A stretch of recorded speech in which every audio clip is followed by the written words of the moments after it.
Lor, kanca sejati sakjerone urip iku dudu wong sing tansah guyon seneng bareng.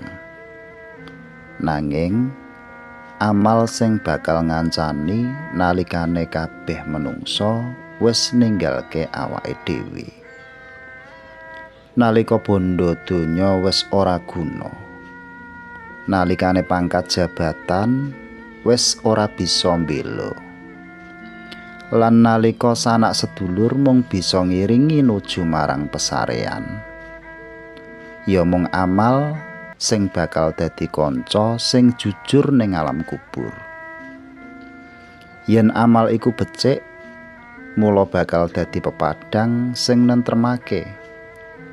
Yen amal iku ala, dheweke bakal dadi rasa gelo sing ora ana uwise. Mula lur, aja mung pijer golek kanca ning donya, tapi pijer ngokehake amal sing bakal ngancani ning akhirat.